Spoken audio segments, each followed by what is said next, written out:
Olá, sejam bem-vindos para mais um vídeo e hoje trago-lhes o dia que Nezuko conquistou o Sol. Mas para entendermos como isso começou, devemos voltar um pouco no mangá, mais precisamente no capítulo 98. Tudo começou após a batalha entre o Hashira do Som e o Lua Superior 6, no qual ambos tiveram suas baixas. Depois da batalha, Muzan convocou as luas para uma reunião. Faziam 113 anos desde a morte do último demônio, e para seu desagrado, nenhum deles tinha uma informação útil sobre o Lírio da Aranha Azul, que era uma das coisas que Muzan mais almejava. Entretanto, uma das luas afirmava ter uma informação útil, então Muzan diz a Gyouko e a Hantegu para confirmar essa informação. Enquanto isso, Tanjiro acorda de um longo sono.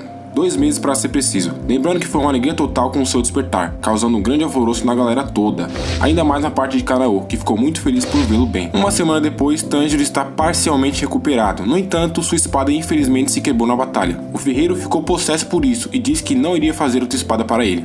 Aí é osso, né? A boa notícia é que existe uma vila onde os ferreiros residem, e Tanjiro tem a vontade de conhecer o local.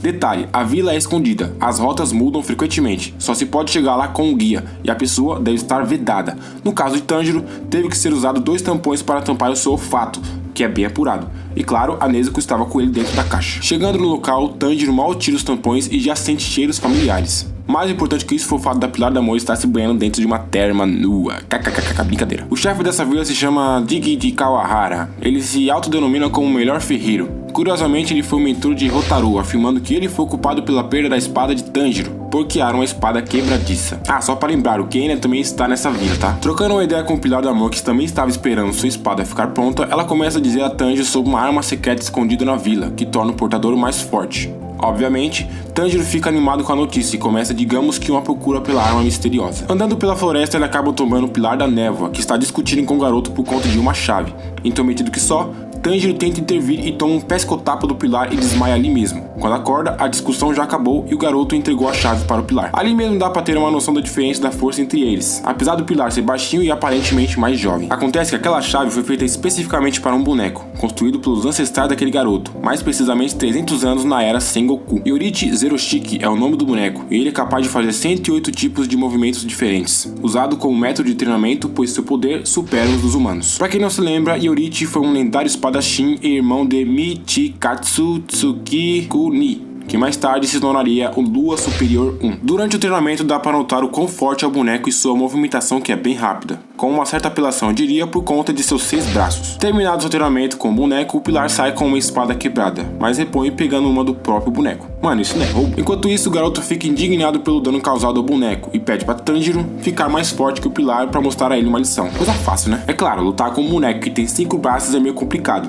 mas com o tempo ele vai pegando o jeito. O primeiro avanço veio pela percepção de movimentos, prevendo de onde vai vir o próximo ataque, isso na primeira tentativa. Na segunda investida, ele consegue prever o movimento com mais êxito e desfere um golpe na cabeça do boneco, que revela uma espada oculta dentro do corpo. Tanjiro fica com a espada, mas por estar muito tempo dentro do boneco, acabou enferrujando. No entanto, Hotaru brota do nada e diz que vai se encarregar de polir a espada, que só ficaria pronta um dia depois. No cair da noite, um ferreiro está retornando pela floresta, quando se depara com um pote. Quando chega perto, é engolido pelo pote, que revela ser o Lua Superior 5, Gyouko, junto de Hantegu, o Lua Superior 4. Ao que parece, a informação que Gyouko tinha era a localização da vila. Seu objetivo era aniquilar os ferreiros e enfraquecer os pilares com a falta de equipamentos. Bom, a ação começa a partir daqui. Tanjiro e o Pilar da Névoa estão trocando uma ideia numa boa, quando do nada, Hantegu cruza a porta. O Pilar da Névoa ataca primeiro, mas não acerta o alvo. Em seguida, Tanjiro tenta uma investida, mas o demônio também desvia. A única que consegue acertar o alvo é a Nezuko. Com isso, uma brecha surge, e o Pilar da Névoa consegue cortar a cabeça do demônio.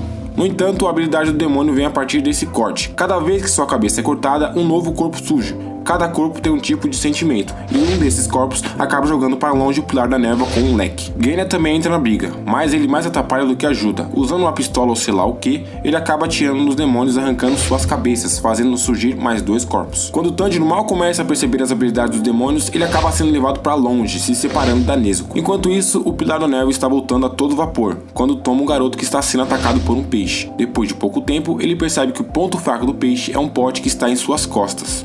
E depois de matar o monstro, começa às pressas o seu retorno. No meio da floresta, Tanjiro está tendo dificuldades para lidar com o demônio. Mesmo conseguindo prever alguns movimentos, acaba sofrendo ferimentos. O problema é que quando ele retorna, Nezuko está com um cajado atravessado em seu pescoço por um dos demônios. Para conseguir salvá-la daquela situação, ele usa a pata do demônio que ele estava enfeitando, pois o efeito do cajado não surte efeito nele. A Nezuko é salva, mas a situação não muda, Mesmo que o sangue dela afete os demônios, eles conseguem dar uma investida que os deixa os dois em uma situação complicada. O Pilar da Névoa está retornando pela floresta, mas sua espada está muito desgastada e ele precisa urgente da sua espada nova. Um ferreiro diz a ele que sua espada está sendo finalizada em um galpão, mas por seu azar, Gyoko surge logo em seguida impedindo seu avanço até o local, que está logo à frente. O pior é que ele já fez várias vítimas no caminho, mostrando vários corpos de ferreiros mortos, o que deixa o Pilar enfurecido. Ele parte para cima do demônio, que tem a habilidade de se locomover através dos vasos. Por estar protegendo duas pessoas, o Pilar acaba ficando vulnerável a um ataque e acaba sendo preso em uma bola d'água de Gyoko. Enquanto isso, o Pilar do Amor está voltando à vila e derrota os peixes monstros que estão por toda parte e matando os ferreiros no local, morrendo um após o outro. Mas felizmente, o chefe da vila ainda estava vivo. Tanjiro e Nezuko estão fazendo o que podem para fugir dos 3 demônios que os perseguem, mas a situação fica cada vez mais difícil, porque agora eles estão em área aberta. Mas Nezuko tem a ideia de banhar a espada de Tanjiro com seu próprio sangue, fazendo com que fique em chamas. Logo que isso acontece, ele tem um flashback sobre o espadachim antigo. Em seguida, é como se todos os amigos de Tanjiro emprestassem sua força.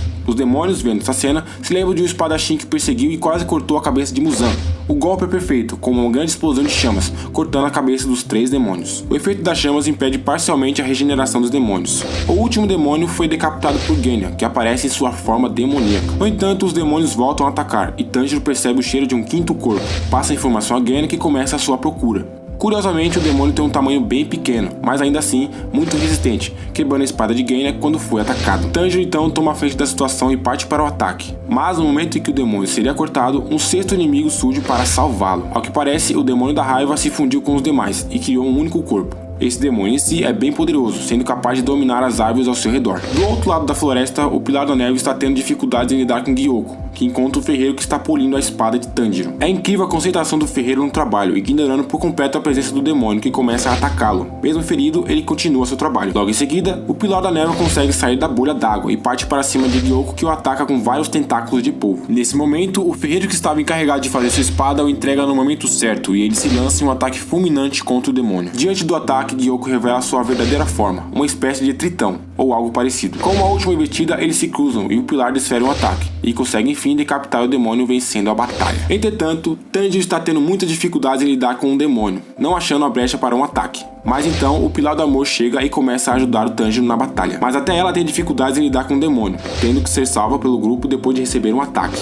O grupo se divide, o Pilar começa a lidar com o demônio, enquanto os outros começam a procura pelo demônio Nani. Tanjiro finalmente consegue alcançar o demônio e lança a espada contra seu pescoço, mas para sua surpresa, ele muda completamente sua forma, de pequeno e inofensivo para alto e revoltado. No meio da bagunça, ambos caem em um penhasco junto da Nezuko. O demônio está ferido e necessita urgente de sangue humano. Nesse instante, o Pilar da Névoa surge e atira uma espada que cai em frente a Tanjiro. Essa espada era a que estava no boneco e, mesmo não terminada, é usada como último recurso de investida, e Tanjiro consegue cortar enfim a cabeça do demônio. Mas, para o desespero de todos, o demônio não começa a se degenerar, o que significa que esse corpo não era o real. Para piorar, o fim da noite está chegando e o sol começa a nascer e queimar a testa de Nezuko. Essa cena chega a ser forte, pois Tanjiro tenta de todas as formas proteger a Nezuko dos raios de sol. Contudo, o demônio ainda está solto e Nezuko, percebendo a situação, atira Tanjiro com impulso para perto do demônio. Concentrado, ele fareja o demônio e encontra o verdadeiro corpo que está dentro do coração do fugitivo. Dessa vez ele não erra e consegue enfim decapitar o demônio e extingui-lo. De joelhos, ele começa a chorar pelo sacrifício da Nezuko, mas para sua surpresa, ela está bem. Com um sorriso no rosto, ela o recebe com a frase "Bom dia", conseguindo assim resistir ao sol.